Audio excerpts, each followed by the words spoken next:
Western world has too much freedom. Like, it's freedom is like, it's in schools and primaries we're told, oh yeah, you should do whatever you want and everything. Do you think that's an issue? Well, I mean, look, the question was, do I think the Western world has too much freedom? First, we have to define freedom, and Rousseau put it nicely. He said, man is born free, but everywhere in chains. I mean, what is freedom, in fact? You know, is freedom even feasible in the first place, you know? If we're talking about political and social, so-called freedom, you know, where you can do certain things, you can believe in certain things, or parenting, freedom in parenting, we have to really specify.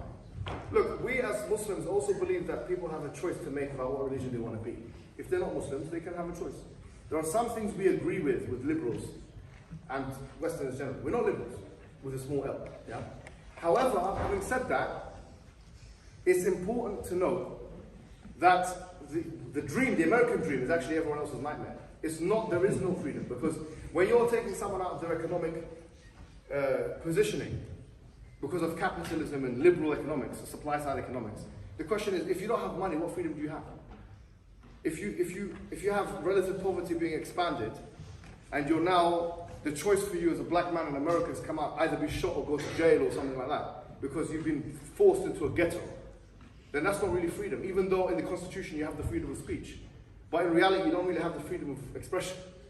So what is sometimes disguised as freedom because of constitutional rights, either institutionally or sociologically, can be something which is averse to so-called freedom in other contexts. So we really have to define what we're talking about. Would you want to say? The reason I asked this question is because there was this concept where people, I think it was someone at Sky in London, he was transracial. I don't know if you heard it. Sorry? Transracial. There was like this. Transracial, yeah. Yeah, I don't know. Basically, he changed it. He was like a British man, right? Normal British man. And He became Korean. Yeah, something like that. Yeah. And I was like, well, you're giving people so much freedom. At the end of the day.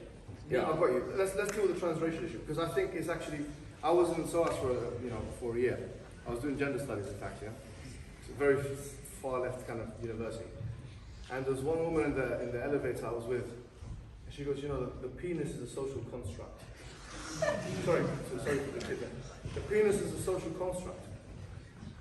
So I thought about, how do I get her back in 5 seconds? Because that was how long I had. So I thought of saying, therefore rape is a social construct.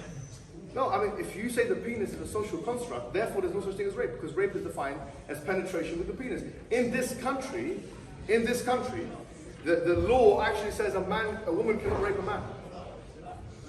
You know?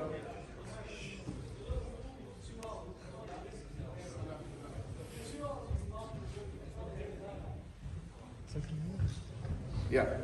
I don't know, someone was upset by that, or they were upset by something else. No, I'm not saying I believe that rape is a social contract. I'm saying that if, on that grounds, if you say that the penis is a social contract, therefore, according to that logic, yeah? Anyway, the point is the same thing can be said about transracial thing. If you say that, well, actually, race is a social construct, therefore racism is a social construct. Do you get it? Like, if you're saying there's no such thing as race, it's not real, that is something which is resulted from an existential self-expression, right? That means then, therefore, if you say that this is racist, what is racism? We say racism is that when one race discriminates against another, some say because of power dynamics or whatever you say, but you have to have at least two races for racism to exist. And this is something I actually refuted Judith Butler about. There's a woman called Judith Butler, she's a third-wave feminist. And she was talking about, she believes in something called gender performativity. So she says that sex is a social construct.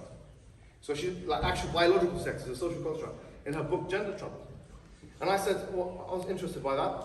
And I read another book of hers about, interestingly, about Israel and Palestine. And she took, the view that Palestine, are being oppressed and all that. And I was happy about it, obviously, of course, the Palestinians are being oppressed. But then I thought, no, wait a minute, don't be duped by this brother, yeah? I was speaking to myself. And I said, she's describing Palestinians and Jews. She's differentiating between Palestinians and Jews. But I thought that these biological traits were somehow self-expressions. Do you see what I'm saying? They're not actually instantiated in physical reality.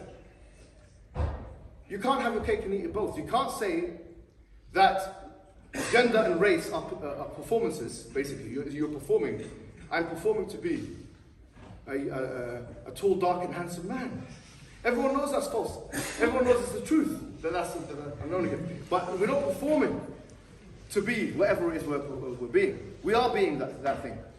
When people were taken in transatlantic slave trade, were they actually black? Yes, they were black. If you say, well, race is a performance, and a white man can identify as black, therefore, there was no racism.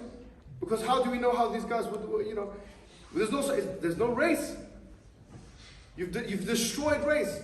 So by going to the third wave feministic extreme of postmodernist self-expression, where things don't actually, exist like that, you're actually, and this is why there is a conflict between people like Jermaine Greer. That's her argument. We mentioned Jermaine Greer, the second wave. That's her argument. She's saying that if you say this stuff, that's why she's against transgenderism, or the idea that they can be identified as women like that. Because she says that if they're women, that means that we've destroyed the patriarchy. There's no such thing as patriarchy no more. Because patriarchy is the idea that men are also women. Judith Butler actually mentions this in her book. She goes, the patriarchy, she actually attacks the patriarchy. Because the idea of a binary narrative is repugnant to third wave feminists. So in a nutshell, therefore, if people argue upon these lines, it's easy to refute them with their own argument.